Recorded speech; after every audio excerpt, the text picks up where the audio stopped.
Welcome to the Back Porch Talk podcast. I'm your coach, Jason. Your coach, Danny. Fans, we got a full show for you today, but before we get right into it, go ahead and go ahead and subscribe, go ahead and tell 110, 100, 500 fans that the Back Porch Talk podcast is here. Danny, a little NBA, a little NFL training camp, but first, a rest in peace to Don Nelson, who passed away a couple of days ago. And Don Nelson, for those who don't know, was a basketball player, uh, but he was also a coach. He did coach the Milwaukee Bucks for a period of time, and he coached many other teams, the likes of Golden State, New York Knicks, Dallas Mavericks, and others, and all the way for him to become the second winningest coach in NBA history. Some say that he was a great basketball player. I don't know. I didn't watch him. Wasn't born in, but nonetheless, I don't doubt it because the way that he coached and just his philosophy fit a person who had played the game before. I just remember him coaching the Milwaukee Bucks, in where the Bucks were, pretty okay at the beginning, the tenure, but kind of slipped up a little bit. But nonetheless, he was coach during the time frame that I began falling in love with basketball. What say you, Danny, about Don Nelson? Yeah, rest in peace to Don Nelson, Jason. Don Nelson was very innovative, ahead of his time. Some would say with the Bucks, Paul Pressey being point forward, Mm-hmm. which eventually be like a Scottie Pippen, players like that. So he introduced that. He introduced the fast pace with Run TMC. Remember Mm-hmm. Golden State Warriors back in our high school days, man. Yeah, yeah. Uh, he was not successful from a championship standpoint as a coach, but he was very innovative and his teams were competitive for the most part. He had a great career. He'll be missed. Rest in peace, Don Nelson. And now, Danny, let's into a little NBA news here. And the NBA has started to release the schedule and opening night. Ooh, woo. Opening night, boy, you got the New York Knicks hanging up the banner, and they're going to place the Philadelphia 76ers. The same Philadelphia 76ers who the Knicks bounced out in the playoffs. The same Philadelphia 76ers who now has Jaylen Brown.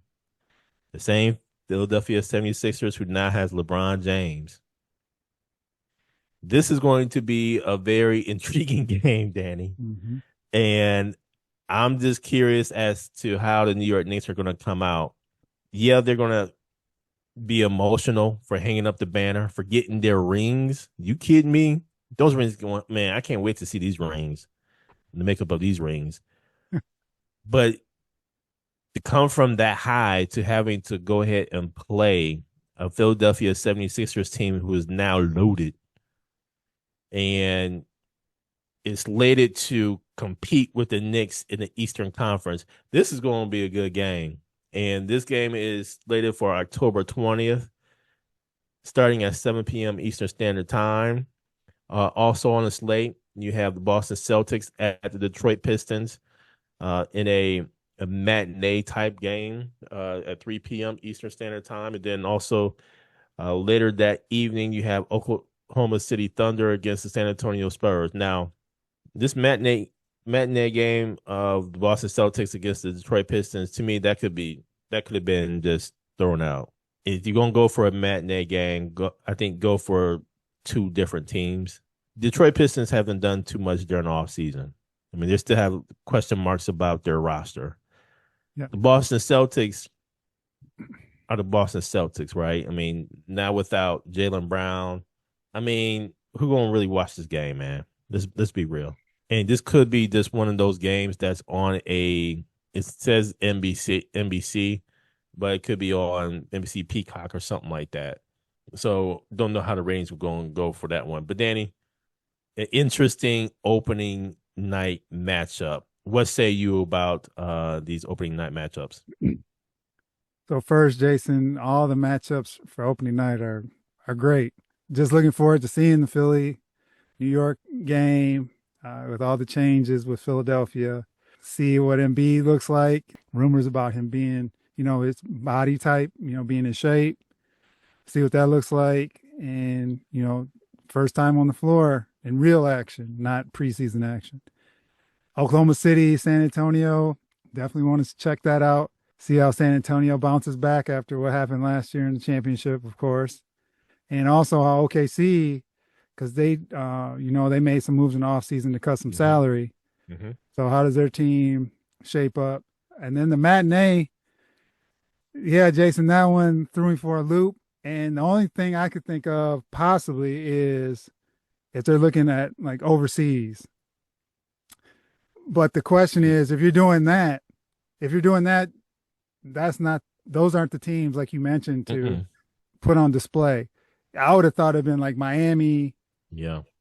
and somebody else that has some, international flair, like or the Miami Lakers or something like that. Lakers, something like that. Yeah. Yeah, or Denver and somebody where you got like Jokic Mm-hmm. being Mm-hmm. featured. So yeah, that one's I agree, man. I don't people will tune in where they can, but I don't see the ratings being crazy high. Opening night is opening night for a reason, and that's what we're used to. So this was change is always different and difficult, but so we'll see how that goes. I'm gonna tell you another reason why I think the NBA did this between the New York Knicks and the Philadelphia 76ers because there shouldn't be an excuse for anybody sitting. Here now you have these two powerhouses Yep. that everybody now wants to see, and there should be no excuse for anybody to sit. I mean, it's not going to be a long preseason, and you're not going to play that last preseason game unless there's a major injury that happened during practice, or hopefully that won't be the case. Mm-hmm. There's no excuse why you shouldn't play. And Danny, just as we talk about the opening night of the season, man, Christmas Day lineup has also been announced. Where you have the San Antonio Spurs playing against the New York Knicks, man. 12 o'clock first game. That's going to be a good one. Finals rematch. We'll see what happens.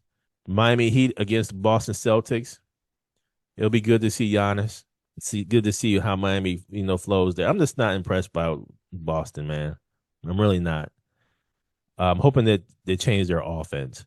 But anyway, the 76ers against the Lakers. LeBron going back to LA. That's going to be interesting storyline.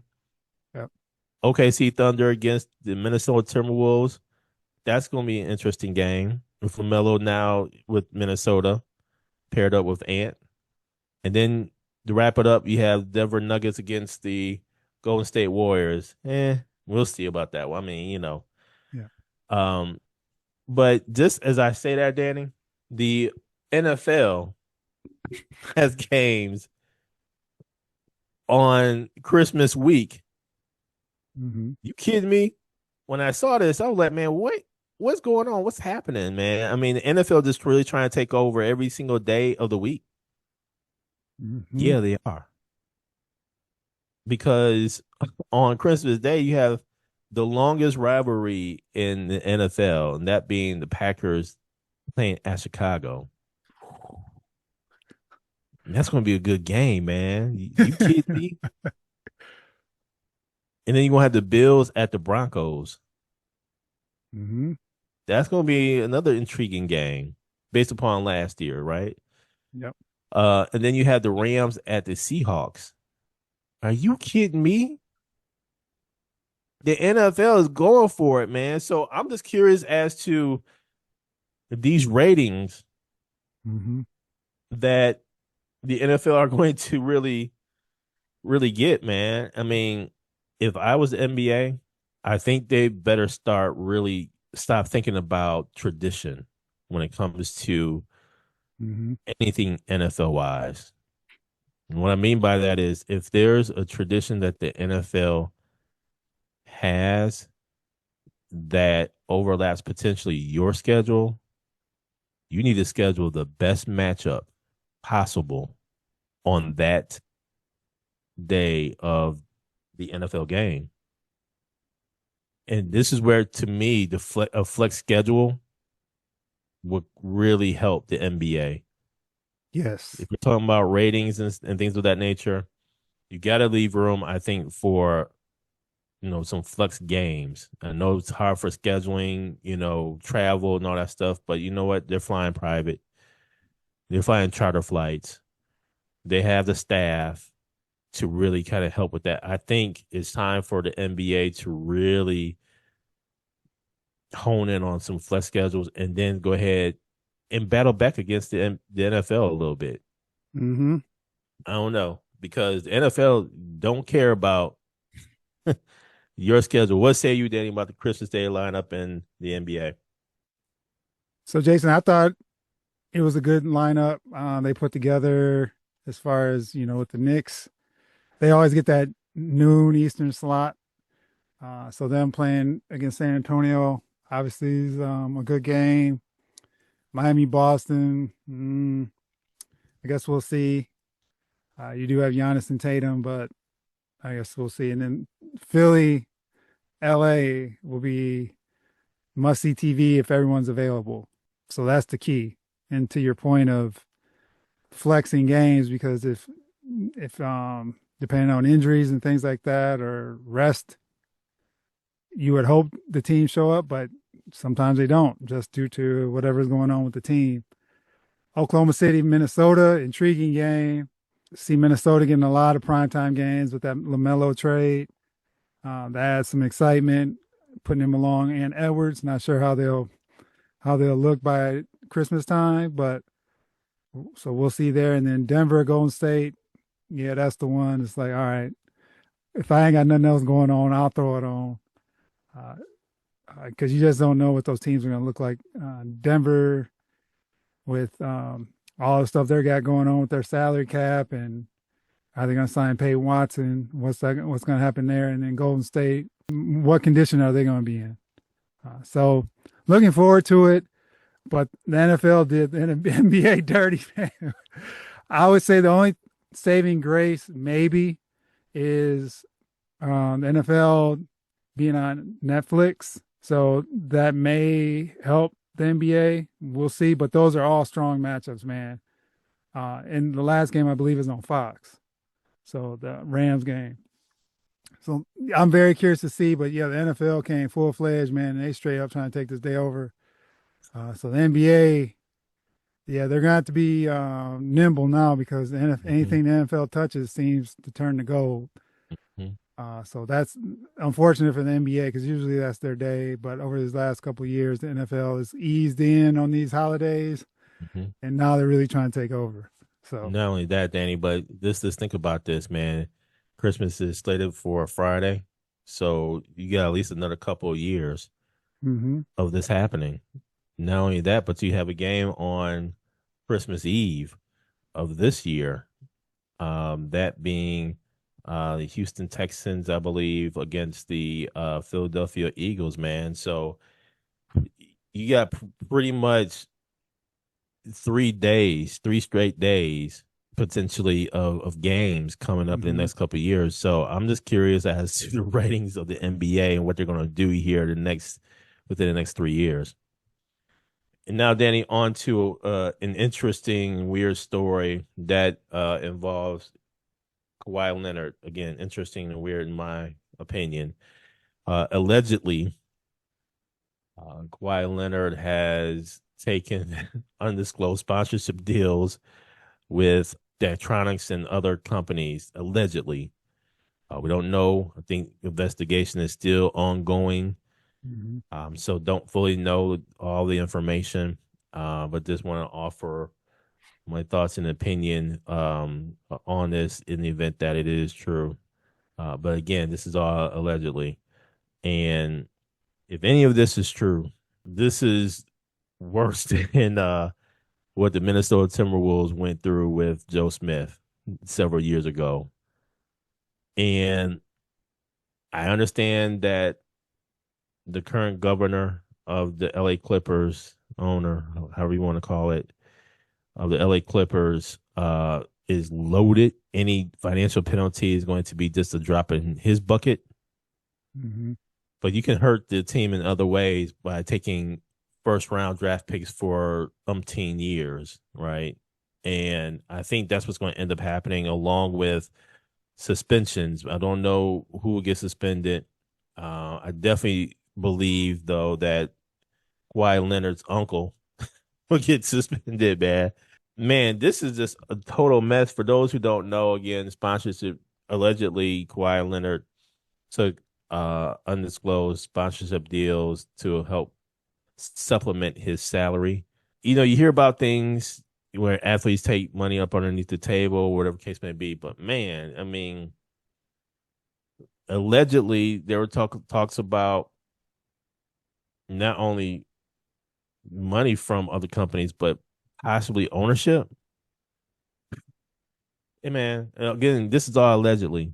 I think the NBA is going to come down hard on the Clippers, and if the Clippers hadn't just built an arena, I think this would have been the demise of the LA Clippers franchise.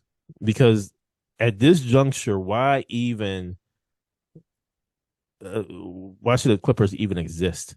I mean, between the Donald Sterling situation, just the poor management of the franchise, and then now into something allegedly potentially like this, the Clippers are going to be bad for the next umpteen years, man.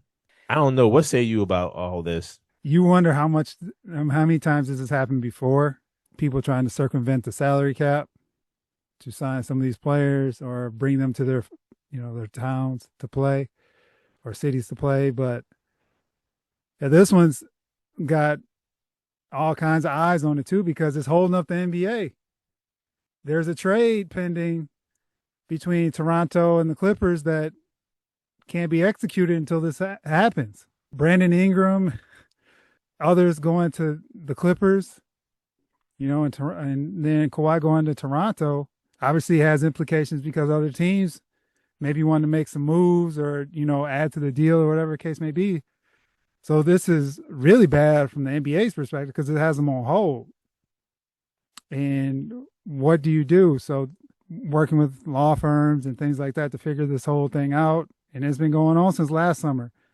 And it's one of those stories, man. It's like the dead of summer type story was reared its ugly head again because this happened similar time last year where the first signs of this came out or reported against Kawhi and others.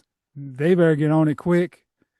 I look at when the Otani thing happened, the betting translator or whatever, how the MLB got that quick done in a hurry.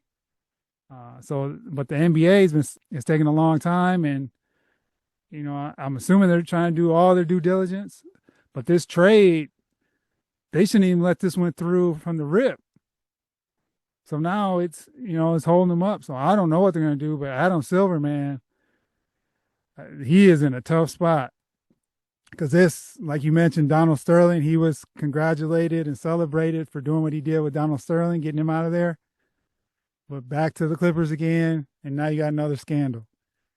So how does he handle this? Everyone's going to be watching to see how this ends up.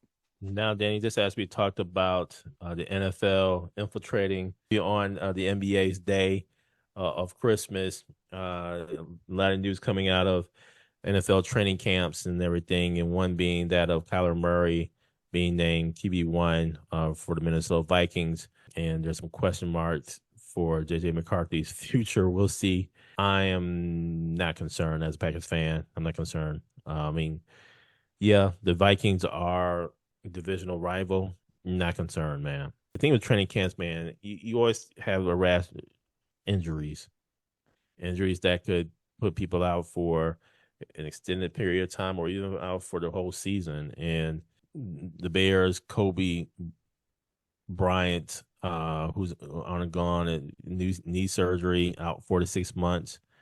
You have from the Washington Commanders, Tunsil, who has torn triceps, out for a significant part of the season. And then you also have contracts being signed and negotiated. Bijan Robinson, we talked about it, Danny. Bijan Robinson has signed his contract and is back active with the Atlanta Falcons. So there's a whole lot going on.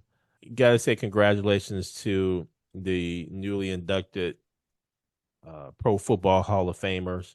I think the NFL does it right when it comes to the off season, and where they have not only the Pro Football Hall of Fame, but you just have all this news about the training camps. You have just their respective channels just buzzing with all the news through and through. Mm-hmm. And I'll just be interested in knowing, we just talked about the NBA competing. Years past, when you think about the NBA training camp, you don't hear a whole lot other than the games, and the game starts not even really playing. Yeah. I know they shortened even down the number of preseason games, which means that in a sense not as much of practice. And so I don't know how the NBA combats that. I would offer them to say, hey, extend the preseason, give more time for practice to happen, so possibly there won't be injuries in the regular season, and that gives you an opportunity to maybe do a telecast or let the local stations do a feature or show on their respective teams. Maybe that can help generate even more money. I don't know, but I don't know, Danny. What say you about the NFL preseason so far? Well, Jason, you mentioned Bijan getting the bag. Jameer Gibbs got paid. Jonathan Taylor got paid. So you remember a couple of years ago, running backs, man, they were not getting this type of money. They have fell off, and now there's a resurgence. Congratulations to them, man, for getting that money. It was deserved. The way they impact the game is like no other, and their careers are the shortest usually out of all the positions. So you gotta get the money when you can. As far as training camp injuries, Falcons lost Jaylen Walker, to the ACL injury.